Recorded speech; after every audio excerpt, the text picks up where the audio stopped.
morning, ladies and gentlemen, and welcome to the Kmeid experience.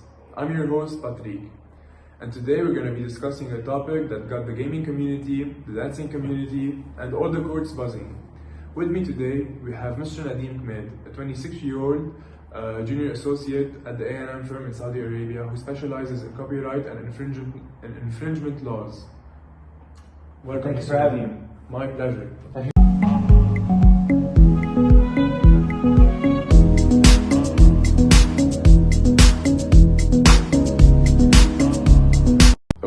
So we're going to be discussing Fortnite's emotes controversy back in 2018 and 2019. I'm going to introduce this topic first of all, and then I want your insight on it. Okay. So, Epic Games, a game developer, created Fortnite, a game that peaked in 2018 and 2019. They had like an average of 5 million players per day. So, that's a big number, no? Yeah, I know. They made a lot of money off this Okay. Okay, so Fortnite had an option to buy emotes. Emotes are like dance moves worth a couple of bucks. Okay. And the way Fortnite got these emotes are perceived as unethical because they copied or borrowed the dance moves from famous people that created brands off of these emotes. But you cannot replace copied and borrowed. They're two separate things. So it's either copied or borrowed. It's perceived as copying or borrowing. We want to analyze it and find out. So you want to come to the conclusion. Okay. Yeah. Okay. So the examples are. I bet you've seen the Fresh Prince of Bel-Air. Right. Yeah. It's a very nice show. Have you seen it? Yeah. Of course. It's a nice show. Will Smith was fantastic in it. I like his brother though. I like Carlton. Yeah. Kind of the dance, the funny dance. Yeah, that's it. That's one of the dances. Okay. The Carlton dance. There's another one. If you, I'm sure you know the rapper 2 Milli. No, I'm sorry. I'm not a big fan of rap. Okay, so there's this dance called the Milli Rock. Right. Yeah, 2 Milli created a dance based off of this of his song named the Milli Rock. Right. Now, and there's also a kid that boomed in 2018 with Fortnite. Created a dance called the Floss. Oh, I remember this guy. He's tall and skinny. Yeah. That's it. Now, can you give us a quick rundown of how the courts perceive and act on these lawsuits where small creators sue the big corporate giants for a hefty sum? So what you want to look at is where they're based and where they're going to sue. So since I bet Fortnite's based in the US, they're probably going to use US courts. Yeah. And since they're using US courts, we're going to go through US law. So the US law states very clearly that any dance is not choreographed properly or doesn't have any intent to be as a form of art, right? Yeah. Doesn't have a basis for a lawsuit. Okay. As long as it's not trademarked. Okay. So if they use it and they trademark, Fortnite uses this dance and trademarks it for itself, right? Yeah. Then whoever created it is gone. It's out of the picture. But isn't it unethical to take this dance and capitalize off of it? Right, but if you want to look at it, the law is the law. There's no ethics or morality. Law stands and law is everywhere, right?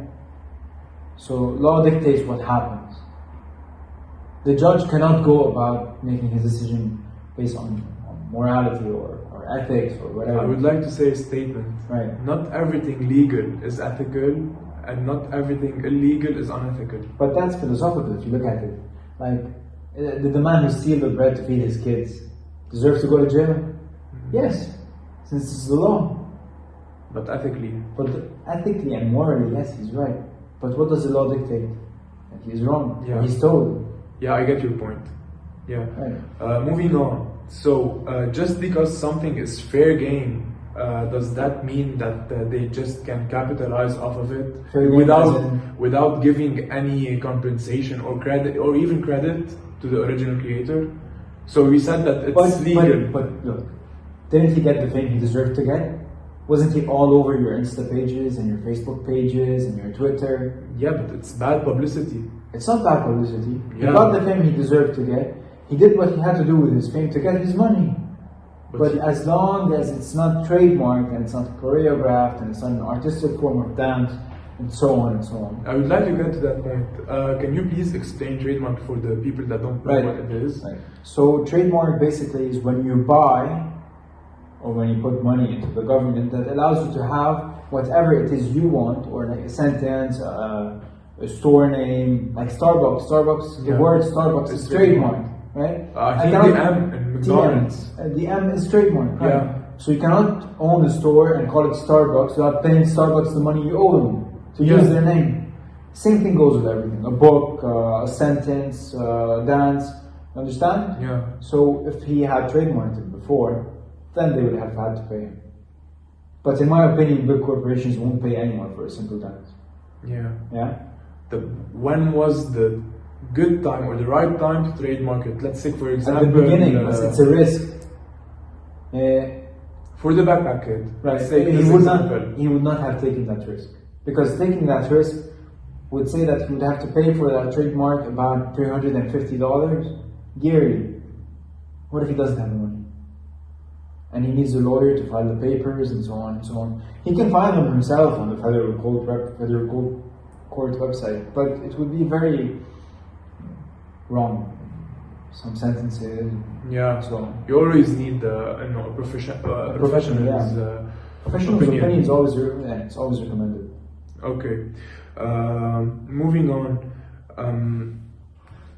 The people or the cases that we've looked at, the Fresh Prince of Bel-Air, the New York, both of them are from the African American culture. Isn't it cultural appropriation? Why would it be cultural appropriation, since the law does not differentiate between black, white, Asian, Latino, Middle Eastern, Arab, whatever?